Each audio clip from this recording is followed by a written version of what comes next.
what about today? There's no letters. There's no. Right. And that's what they're saying. People kind of miss the tangible things, Yeah. the feel of a letter or a postcard. I mean, I use Yeah. my postcards as bookmarks, you know? Yeah. So for friends who've been all over, you know?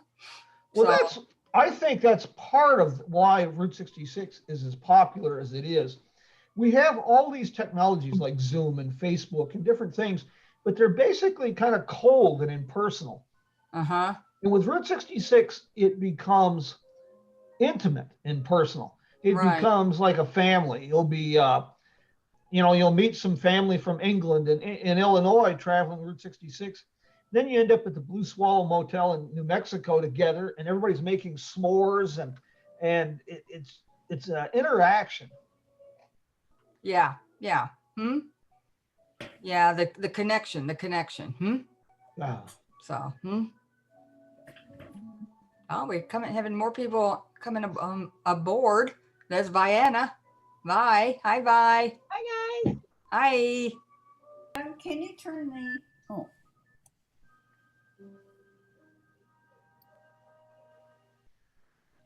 Oh, it's Karen.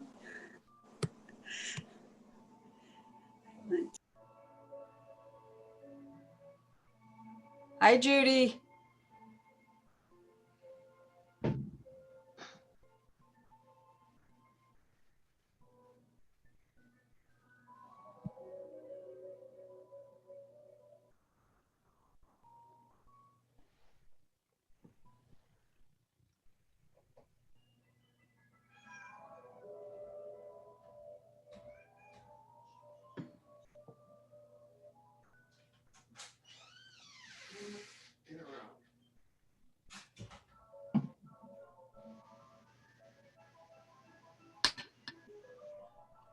Mm.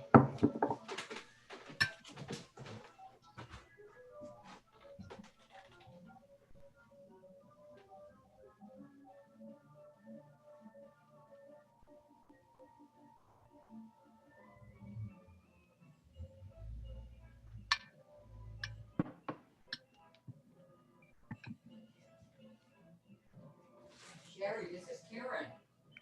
Yeah, I measured that binding, and it's not even quite 14 inches now. I'm sure.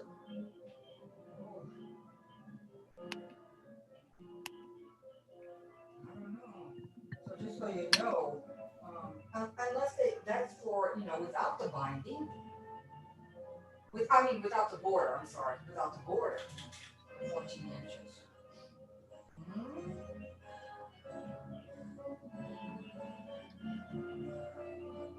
Hmm. Yeah, I don't know. I mean, yeah, I'm not to that stage yet, so I have no idea.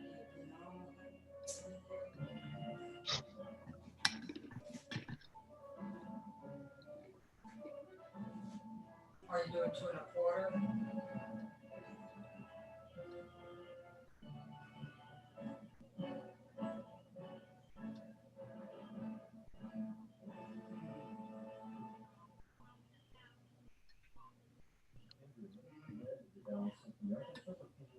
I think that's what it is. But why would they call for a half a yard? I mean, I know. Okay, okay.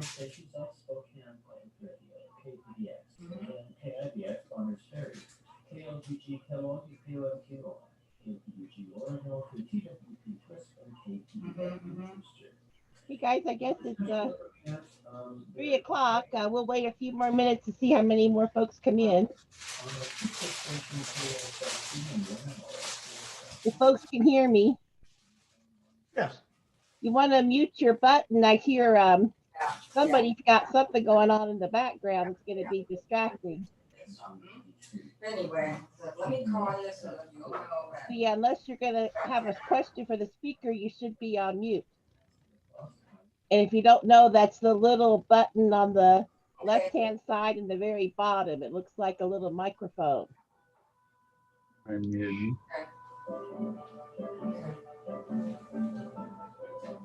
Okay. Oh, Diane, as host, you can also mute the okay, people. bye.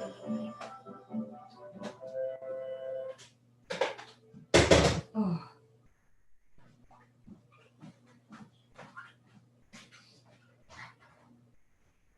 There you go.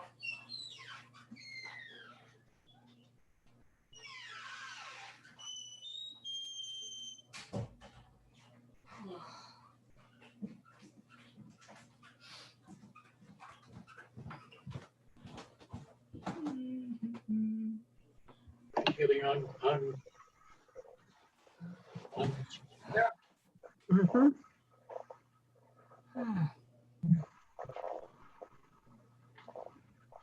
I got to send the money. But you don't send him any more money.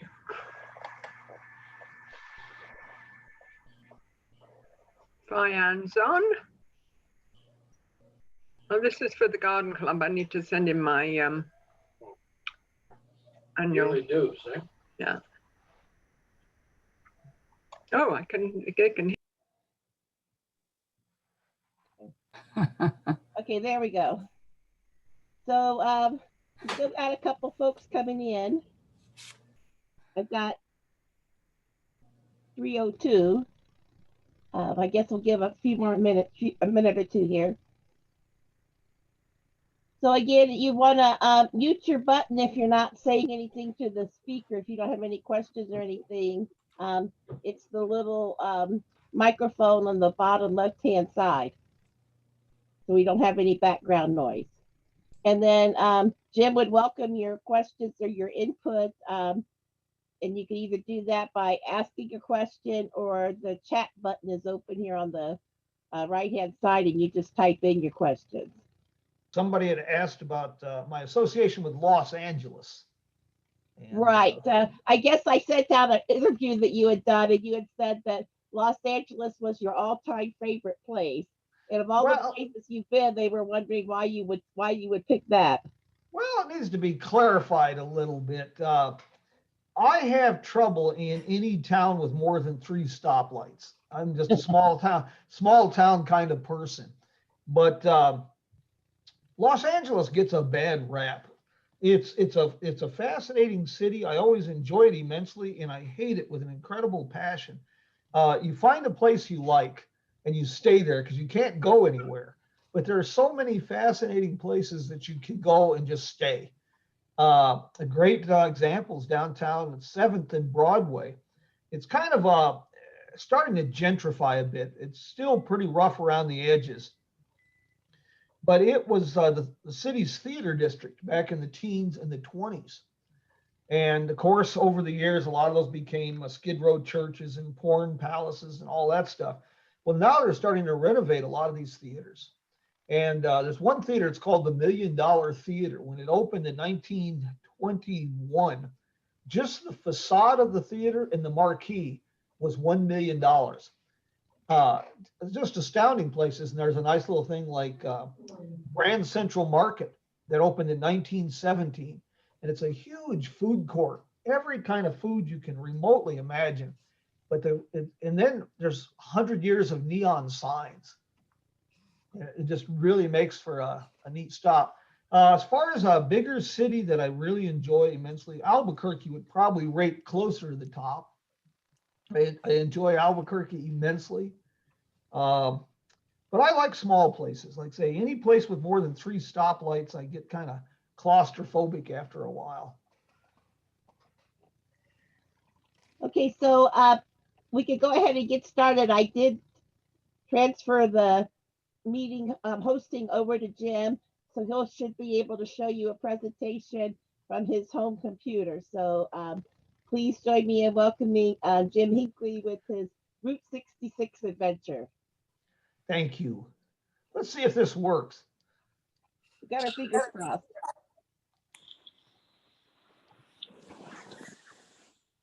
That's better. We see it. I'm always amazed when these things work. Isn't that amazing? There we go.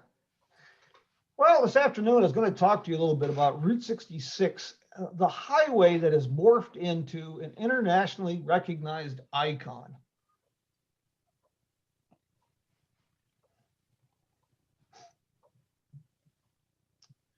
And of course, we're all familiar with the song by Bobby Troop that if you ever plan to motor west, travel my way, take the highway that's best. Well, Route 66 is a very unique animal. It's not our most scenic highway, it's not our most historic highway, but from its very inception, it's always had the best press and the best publicity. It was became US 66 in November of 1926. And in February of 1927, Cyrus Avery of Tulsa and a group of businessmen established the U.S. Highway 66 Association, a lobbying organization and chamber of commerce, if you will, for the entire Route 66 corridor. And they started a marketing campaign branding Route 66 as the Main Street of America. And it's really astounding. I've been very privileged, and I'm always astounded at where Route 66 has taken me. In 2018, I spoke at the second European Route 66 Festival in Zlin, the Czech Republic. And I spoke at Route 66 events in Germany and the Netherlands. But there's currently Route 66 associations in Australia, Japan, Germany, Czech Republic, Netherlands, Belgium, UK, Italy, Brazil, Norway, Canada. And all of these organizations organize events, tours on. Until 2020, they were probably 60% of the people traveling Route 66. And it's kind of astounding. And Route 66 for several years has been the subject of a National Geographic calendar. In Illinois, the State Tourism Department in 2019, I attended the Miles of Possibilities conference, and the state of Illinois tourism director said that Illinois, of all the things they had to see and do, Route 66 rates in the top 5 destination attractions for the last 5 years. In 2016, the first European festival in Zlin, or in Ofterdingen, Germany, I work with companies in 6 countries that specialize in Route 66 tours. And I mentioned the festival in Zlin, 20,000 people from 10 countries, even from as far away as Brazil. And it was a most amazing event. I was so fortunate to do this. It was like I was in Spokane or Kingman or small town America. They had a ZZ Top tribute band, and when the band wasn't playing, they were playing the music of Marty Robbins and Hank Williams. And at night, they had a cruise night with 70 Chevys, 40 Ford pickups, and it was an American event. But I couldn't understand anybody and have no idea what I was eating, and it was just a surreal experience. The Route 66 Road Ahead Partnership that works with the National Park Service has conducted an international study with Brand USA, sponsored by the federal government. And they were surprised to find that the Route 66 Shield is now recognized internationally as much as Coca-Cola. So how did an American highway, a road for God's sakes, become a destination? And how did it replace Route 66 how did it replace the Statue of Liberty as a symbol of American freedom? Let me address that statement right there. A few years ago, I was privileged to hear Zdeněk Jurisic speak in Los Angeles. And he's a very fascinating fellow. He is also the founder and president of the Route 66 Association of the Czech Republic. And he was talking about growing up in a communist country and listening to Radio Free America and watching bootleg copies of movies like Easy Rider. And he said that for his generation, Route 66, the motorcycle, the open road, it came to symbolize freedom for his people, like the Statue of Liberty did for a previous generation. And the highway has become a catalyst for mid-century preservation, all the way from Chicago to Santa Monica, all along the highway corridor. And we have people from the Netherlands creating the Dutch Highway 66 Association, and creating beautiful detailed models of Route 66 locations. You can see that in the middle picture at the bottom. That's a model of Mr. D's Route 66 diner, created by the Dutch artist, the late Dutch artist Willem Boer. You know, but here's where I like to start. You know what the most amazing thing about Route 66 is today? It doesn't exist. On June 27th, 1985, American Association of State Highway and Transportation Officials decertified the road. Williams, Arizona was the last community bypassed by the interstate highway, and they decertified Route 66 and removed all its highway signs. We have this incredibly popular highway, and technically, officially, it doesn't exist. This whole story, it really begins with the bicycle. In the 1890s, bicycling was just beyond huge. It was just astounding. The Wright brothers manufactured bicycles. Louis Chevrolet, he started out in France. You can always get himself in trouble by telling people Chevrolet is an import. Louis Chevrolet was a bicycle racer and manufactured bicycles in France in the 1890s. Albert Champion, the man behind Champion spark plugs, he came to America to race for a bicycle manufacturer. And more than 20 of the pioneering auto companies started out with the manufacture of bicycles. In 1890, there were something like 24 companies that manufactured bicycles, and it became a tsunami of interest. By 1896, there were more than 400 bicycle manufacturers in the United States.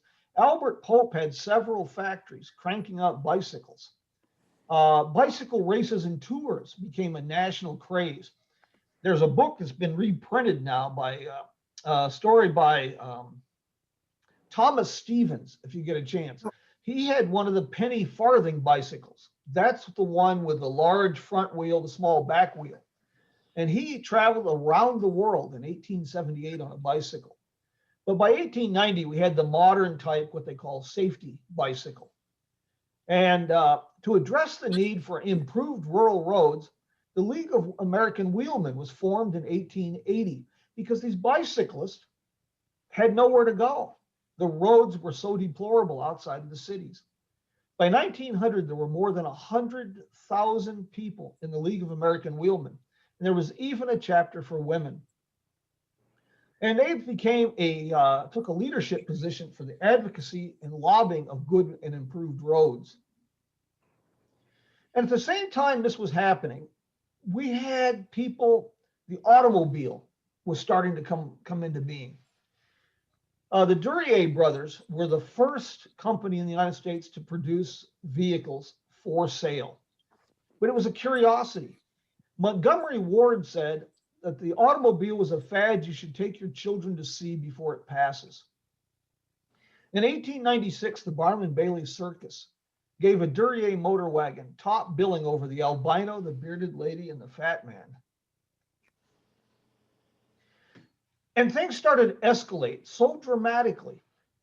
Here we have, in 1896, we have a circus sideshow curiosity. 1895, though, we're having the first automobile race.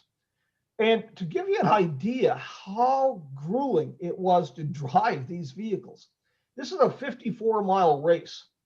One of the gentlemen involved in this race dropped out at 45 miles and he collapsed from exhaustion. And the man was a blacksmith.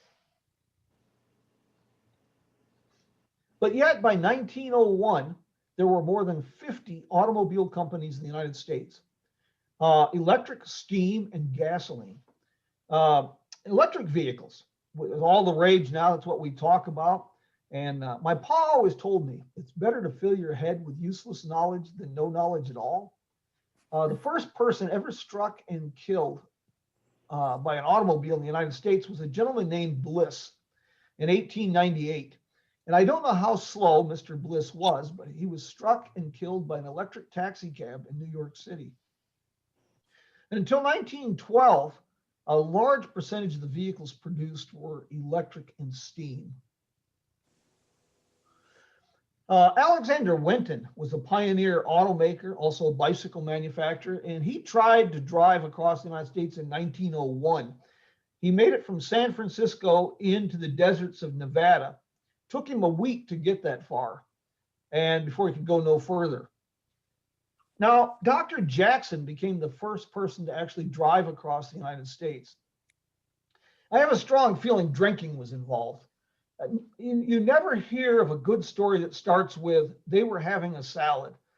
So I'm assuming that this was drinking, because he did this on a $50 bet to drive across the United States. And his adventure was nothing short of amazing. It was on par with the moon landing. The AAA was established 1903. Now, this list of recommended material was published in 1908. That when you travel, you should have a rope, a shovel, an axe, block and tackle, toolkit, oilskin suit, tent, ground cloth, clothes for all weather, 5 gallons of water, food for 4 days, a pistol, 5 gallons of oil, 5 gallons of gasoline, 2 tires, and 5 extra tubes. This was written talking about people that were planning to drive from Los Angeles to the Grand Canyon. You folks up in Washington might be really familiar with this gentleman. His name is Ezra Meeker. And before I started this today, we were just kind of having a little bit of a visit, talking about how hard it is sometimes for us people, say, well, shall we say a little bit older, anybody over 50, how quickly technology is changing things and how hard it is to adapt. This gentleman shows it can be done. Ezra Meeker was born in 1830, and keep that date in mind. He came west on the Oregon Trail in 1851 with a 2-ox team and an ox cart and his family. In the 1890s, he and his son made 4 trips into the Yukon Territory, the gold rush. And then after the turn of the century, just like today, a lot of the Route 66 enthusiasts are worried that we're forgetting our past. Excuse me. Meeker was afraid that people were going to forget their past, specifically the importance of the Oregon Trail. So in 1906, he set out from Washington and traveled to Washington, D.C. with a 2-ox team, speaking along the way, creating public interest in the Oregon Trail. He was born in 1830, so the man is 76 years old. And then he made a second trip by ox cart in 1910 to 1912, all the way to Washington, D.C. And this time he raised interest in Congress for a authorization of a Oregon Trail commemorative $50. And in 1914, the National Automobile Company sent him on a nationwide speaking tour by automobile. And in 1919, along the National Old Trails Road, which became Route 66 in 1926, he helped his son build the first service station in the Cajon Pass of California. And incredibly, in 1924, the last of the Wright brothers flew him to Dayton, Ohio for a celebration. Anton Westgard is a very fascinating fellow, and he wrote extensively. Some of his books are being reprinted. Some of his films have been discovered and are being restored. He was a Norwegian immigrant, and he started out working for some of the early highway associations like AAA, and was appointed by the Highway Administration to research appropriate locations for transcontinental highways, specifically for automobile use. And it's astounding the distances this man covered and the challenges. In 1 year alone, I believe it was 1911, he did 20,000 miles in 1 year. And between 1909 and 1914, he mapped over 50,000 miles of roads. Now, to put that into perspective, by 1915, the quote, roads had been greatly improved. You can see how well that worked. This is the National Old Trails Road. And in 1915, Edsel Ford and some college buddies set out from Michigan. And like many travelers that would come later on Route 66 and then I-40, they decided to follow the National Old Trails Road through the desert Southwest for the scenery, the culture, the people, places like the Grand Canyon. So he and his college buddies set out for the Panama Pacific Exposition in San Francisco. And this is an entry from Edsel's journal in 1915. To put Mr. Westgard's astounding feat in perspective, doing 20,000 miles in 1 year, Edsel Ford considered it a good day's run when he made 156 miles. And he left Williams, Arizona that morning, and he arrived in Kingman, Arizona at Brunswick Hotel at midnight. Emily Post, we know her best for Mrs. Manners, her books on, well, she was also a pioneering motorist. And automobilist, as they were called, became all the rage. It became all the adventure by 1914, 15, and 16 to see the country by automobile, to see the world by automobile. Well, Emily Post and a girlfriend with a nephew driving set out from New York to California. She wrote a best-selling book called By Motor to the Golden Gate. This book has also been reprinted. And by this date, the National Trails Highway had been realigned across northern New Mexico, northern Arizona, and the deserts of California to run alongside the railroad. And one reason for that was, A, tourism. You could promote, bring in travelers. And the other was the railroad. You had established hotels, you had established restaurants, and when you totally destroyed your vehicle trying to drive on these so-called highways, you could ship the pieces home. Emily Post made it as far as Winslow, Arizona before she had to ship her remains of her car the rest of the way to California for repairs. The National Old Trails Road was in 1912 to 1926. And it was an idea conceived by the Daughters of the American Revolution. They had come up with an idea for a coast-to-coast highway that knit America's most famous highways and trails: the National Road, the Pontiac Trail, the Wire Road, the Santa Fe Trail. And originally, it went from Maryland to Chicago, but from Chicago, it cut across country to Yuma, Arizona, where it connected with the ocean-to-ocean highway. That was the Trail to Sunset that had been mapped by A.L. Westgard.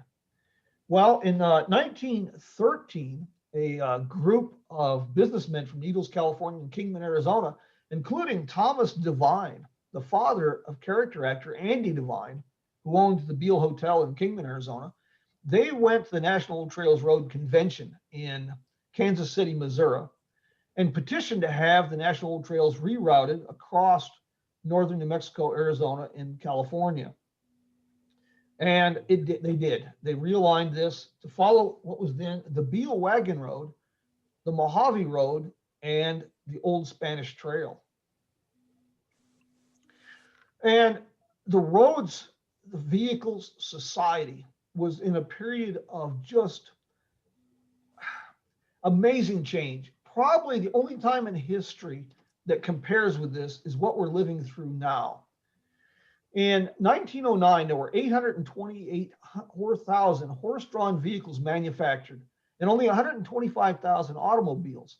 I should note that one of the companies here was Studebaker.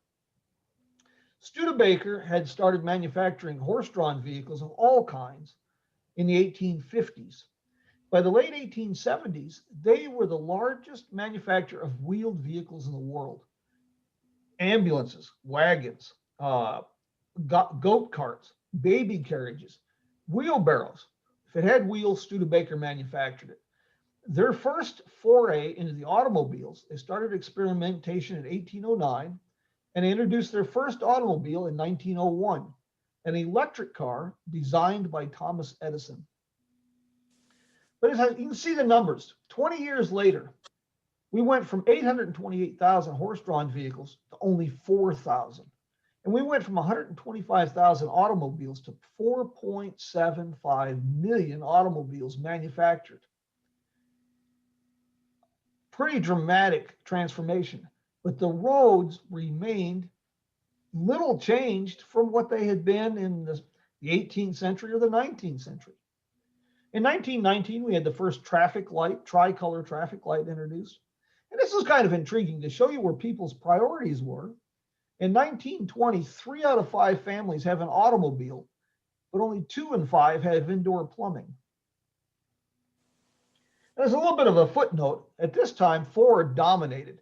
3 out of 5 vehicles manufactured or on the roads anywhere in the world was a Ford product. After many, many years, starting back with the League of American Wheelmen in the 1890s, that had been petitioning the government to create a federal system of highways. And interestingly enough, the League of American Wheelmen did not hatch up this idea. That was by John Quincy Adams, had initially talked about the need for a national highway system. And the idea kind of died on the vine with the coming of the railroad. The League of American Wheelmen came up and pushed the idea. And one of the leading arguments against it was that it would open the floodgates for creeping socialism. So it was fought tooth and nail by many in the government. But visionaries like Cyrus Avery of Tulsa kept pushing things. Now, Cyrus Avery had been involved with the Albert Pike and Ozark Trails Highway Association. This was the era of named roads like the Lincoln Highway, the Dixie Highway. But these had their dramatic shortcomings, obviously, because the roads went where the money was at instead of where they needed to go. Cyrus Avery became part of Oklahoma's highway department, and he instituted the first gasoline tax and for the money to develop roads in Oklahoma. So when the federal government started moving in 1921 towards a national highway system, Cyrus Avery was appointed to that commission. And he worked on developing the numbered system. He negotiated a lot of this.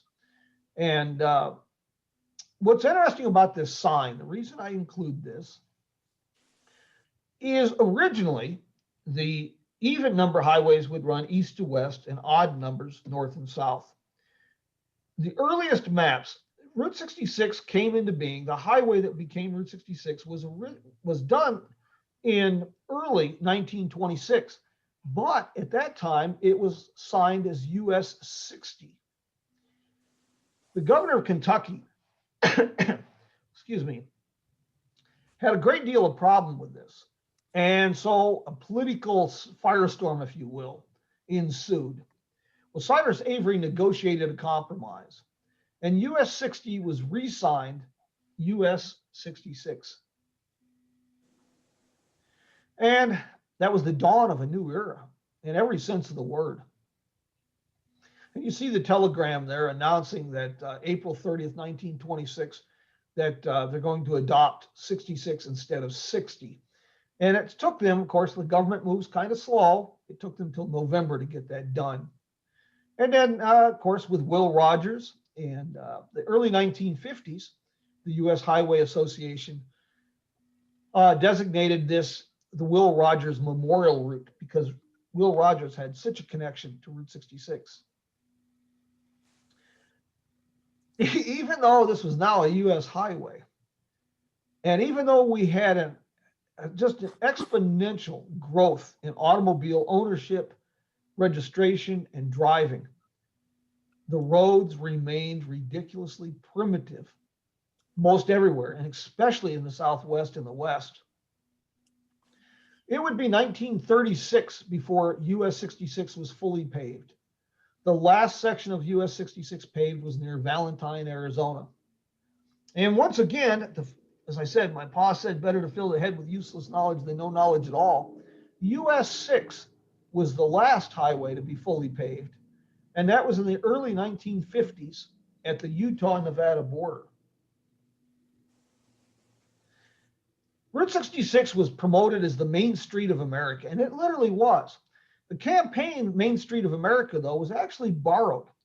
Judge Lowe, he was the president of the National Old Trails Road Association. And in 1913, he had started marketing the highway as the Main Street of America. Cyrus Avery just borrowed that. And when he launched the U.S. Highway 66 Association. And Route 66, like I say, literally became the main street. But Route 66 was also opportunity made manifest. And this became very important, especially during the dark days of the Great Depression. Anybody and everybody could make money on Route 66. A great story is Ed Edgerton up in the Black Mountains of Arizona. There was a spring, a water hole along the National Trails Road. Father Garces had camped there in 1776, and it was a popular stop for people on the National Trails Road. Well, Ed Edgerton couldn't make money in the mines, and he hatched up an idea. He got someone to front him money, and he started selling gasoline out of a drum with a siphon hose. And within 4 or 5 years, this becomes such a lucrative business, he decided to buy the property instead of just squat on it and pretend that he owned it. And it's easy to forget the segregation. This was not ancient history. This relatively modern history. Victor Green came up with the Negro Traveler's Green Book in 1936, and it was basically a AAA guide for the, quote, Negro traveler. Places where African Americans could eat, stay, sleep. An example of how widespread the prejudices were. The bottom picture is the White Rock Court in Kingman, Arizona. By 1950, Kingman, Arizona had 24 motels. Only one offered service to African American travelers. And the top picture is the Thurrat Station in Luther, Oklahoma. This was a farm and a quarry started by a family of freed slaves in the 19th century. And with the coming of the highway system, starting with the Ozark Trail system, they opened a gas station and garage. And they were the only gas station in 40 miles that would provide service to African Americans. But the problem with Route 66 from its inception was it was antiquated. And no matter how hard improvements and how fast improvements were made, it could not keep up with the tsunami growth in traffic.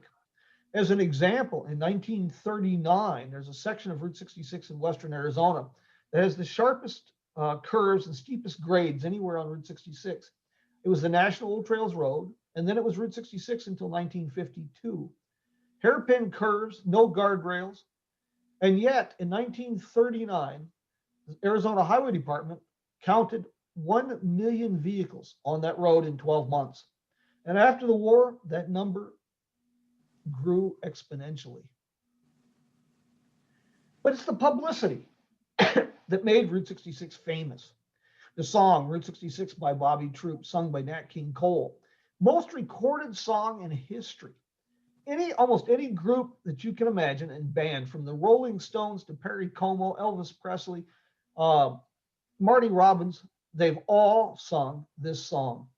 Now, I had the distinct privilege, I think that's the word, privilege, to listen to a Polish polka band play this.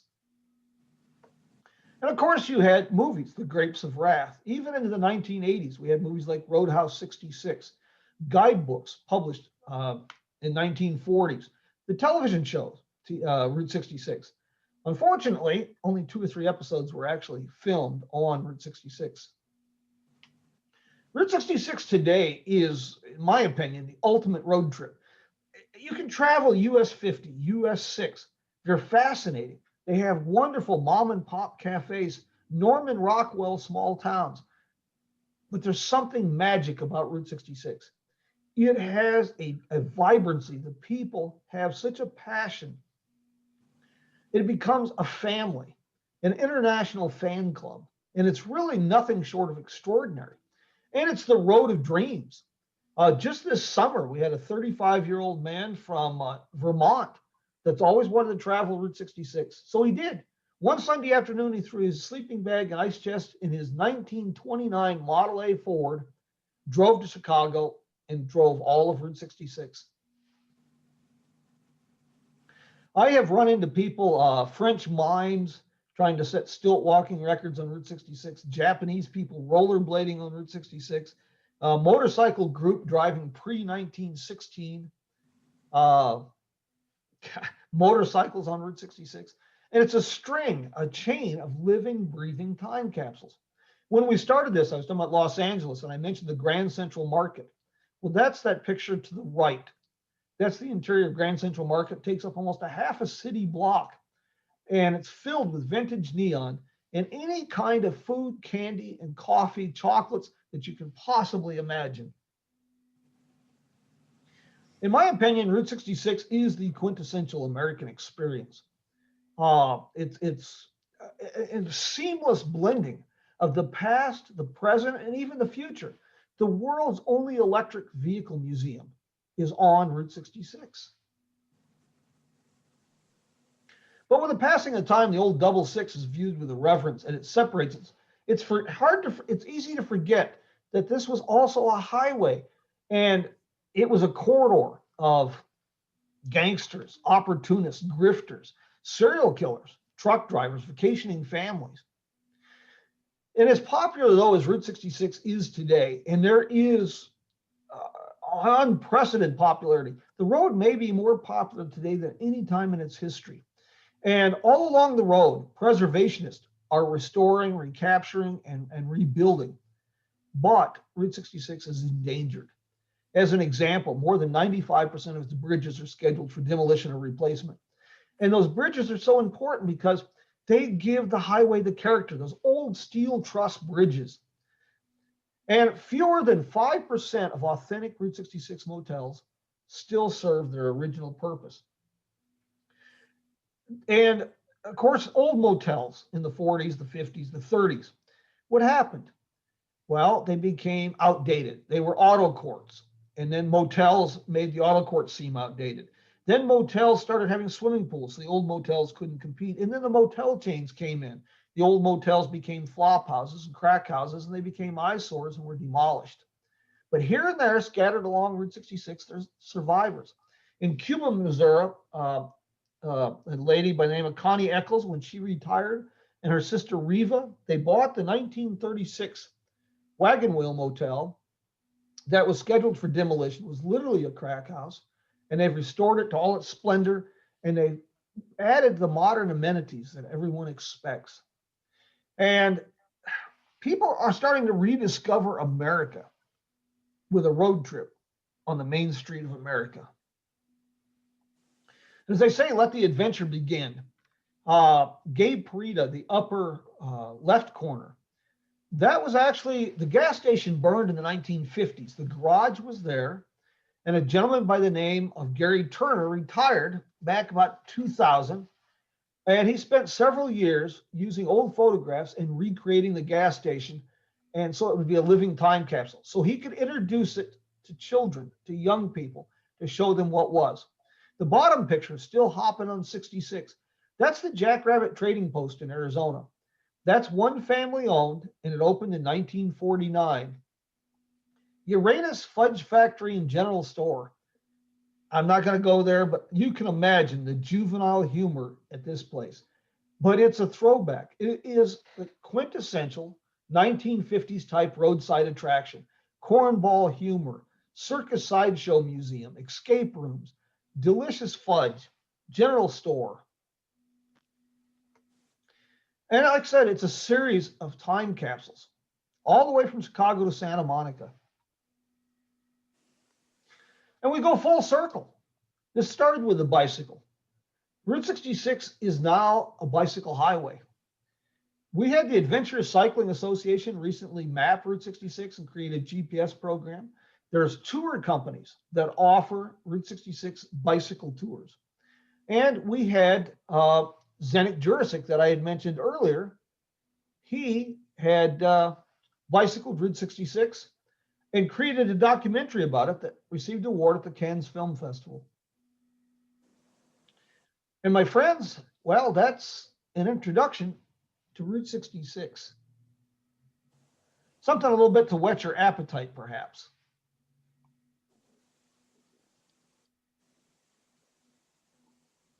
Let's see if I can.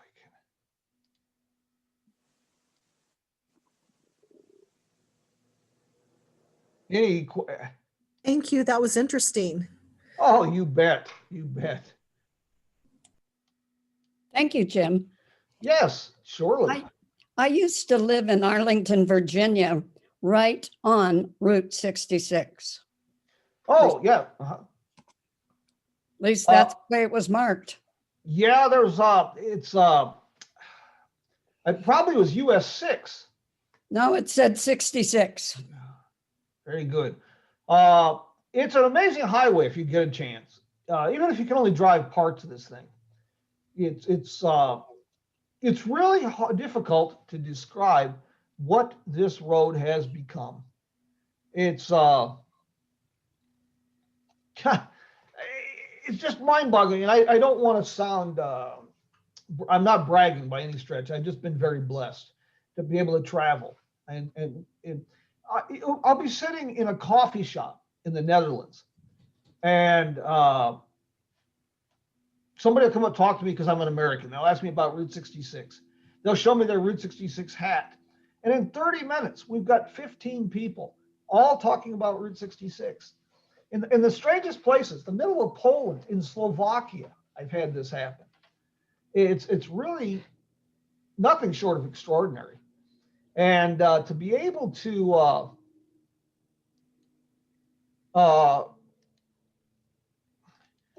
you set like Adrian, Texas, the coffee shop at the Midpoint Cafe, and here's these farmers that show up literally on their tractors, their bib overalls, and here's a motorcycle club from Germany, and it's just mind-boggling. Is there any questions I can answer for you, or? There's one in the chat room. They wanted to know if they were to plan to drive it and take a vacation, how long would the drive take them? Well, I don't know. I've been on the road since 1959, and I still haven't seen it all. But it's best to figure at least 2 weeks. It really is.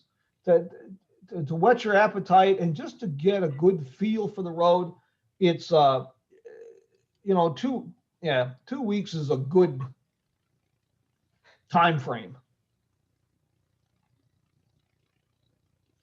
Because it's quite a drive, from Chicago to almost 2,400 miles, Chicago to Los Angeles. And if you're in a hurry, you don't want to do Route 66. And if you don't, if you're of the mindset where everything has to be the Marriott every night, you're probably not going to enjoy it very much. But if you like to sit on a porch with somebody and listen to their story and eat cold watermelon for 2 hours and listen to their story and then have people show up from Japan and Australia and join you having watermelon and talking, if you enjoy that, you're going to enjoy Route 66. So someone asked a question, how you came to be connected to our garden club, and I guess I could answer that. Yes. So we planned these speakers way in advance. So it's probably like 2 years ago. And I think I first came across the name Jim Hinckley through just Amazon.com when I put in Route 66 and some of his books came up.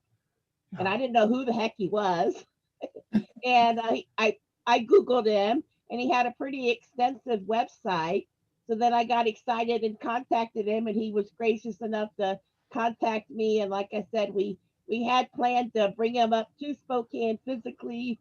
That wasn't possible, but we were able to bring this together. So it's a little bit of bright spot in this otherwise dull, grim day that we're having up here in Spokane.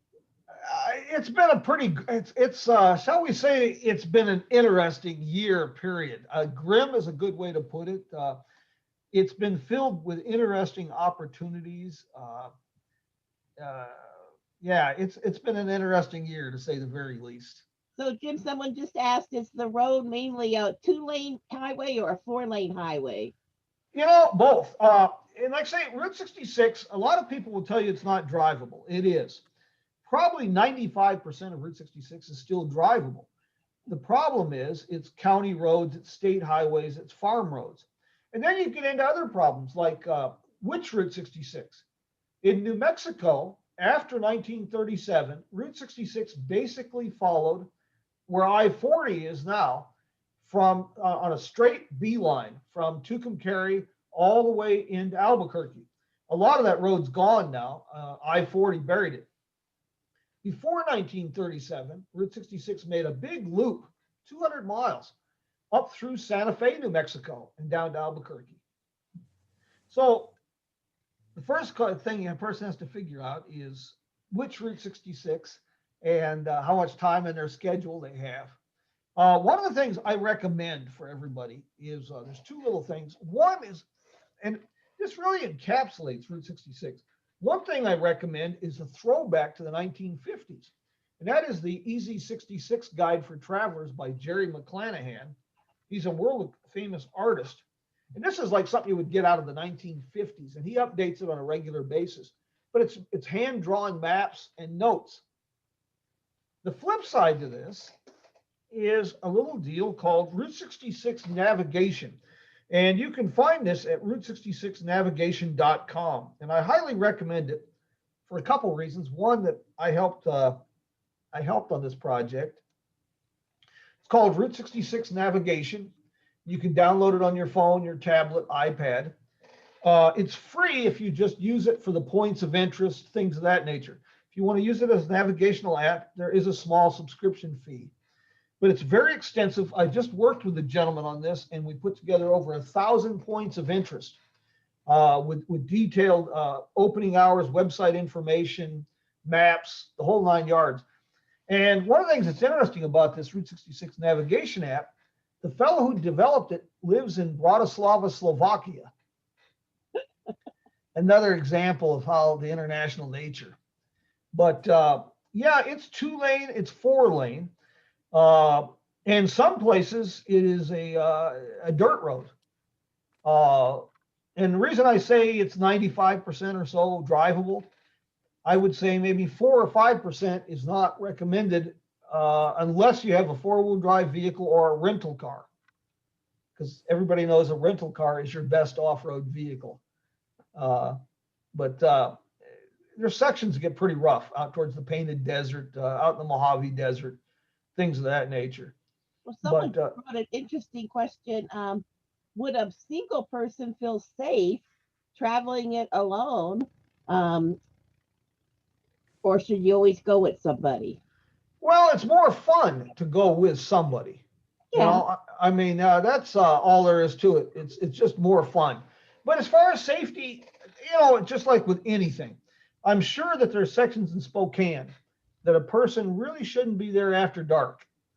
That's the nature of every place. You use common sense, a little bit of planning, and you're careful. But lots of people travel Route 66 by themselves. Sometimes they worry me. They absolutely scare the hell out of me. We had a young gal. She looked like she fell off a charm bracelet. She couldn't have weighed over 90 pounds if she was soaking wet and her pockets were filled with quarters. And she spoke no English. She was from Japan. She flew to Los Angeles and was hitchhiking down Route 66.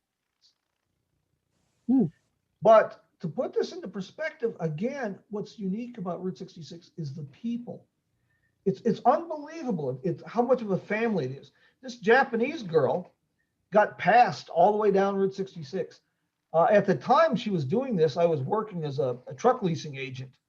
And some people that knew me from Needles, California, took the time to drive her from Needles to Kingman, dropped her off at my office, and I managed to get her a ride up the road to Seligman, Arizona.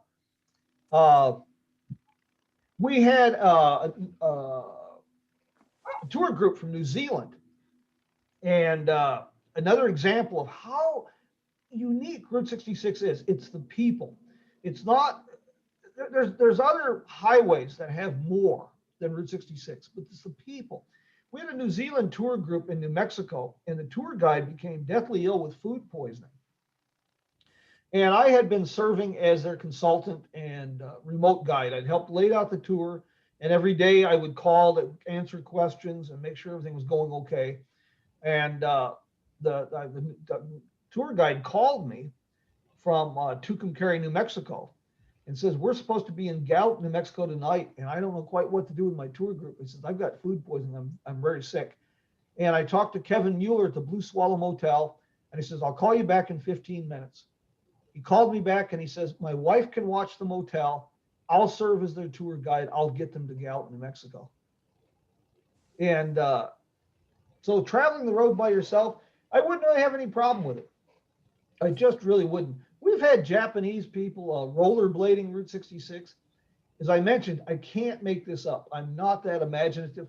We actually had a French mime trying to set a stilt walking record, 6-foot stilts, trying to walk the entire length of Route 66. I have a dark sense of humor, and the poor fellow only made it to Oklahoma before he had a heat stroke. And my thought was, I'm sorry to say, but how does a French mime call for help in Oklahoma? But it's just quite the experience. People do it by RV, they do it by motorcycle, they do it by car, rental car. And if you combine it with events, you can really make the event exciting, the trip. Here in Western Arizona, every year except last year, since 1988, they have the Route 66 Fun Run, the first weekend in May. And it's about a 180-mile block party. All the little towns along the way have something, live music, something going on. Big car show in Kingman, and it attracts 1,200 plus vehicles. Tour companies include the Fun Run as part of the tours. And you'll see people with a 1912 Cadillac. You'll see people driving a 1956 Greyhound Cena Cruiser bus. In Yukon, Oklahoma, of all places, they have a Czech cultural festival every year. They have for 70 years. It's the largest Czechoslovakian cultural festival outside of the Czech Republic. So somebody asked, I know you're down in Arizona, that's where you live. Is it a big town in Arizona or a small town? It's a relatively small, officially it's about 28,000 people. We've got a whole bunch of area around town that's unincorporated, which would add another 10,000 people. But on my Facebook page, Jim Hinckley's America, you can find the pictures. I go out, especially in 2020, and I need to lose a few pounds because of 2020 and my fact that I enjoy pie and cobbler. So every day I go out for 3 to 5 mile walks, and I only have to drive a mile from my house, and I can be just out in the wilderness, basically. So I had a question. So you said that it's actually doesn't exist anymore.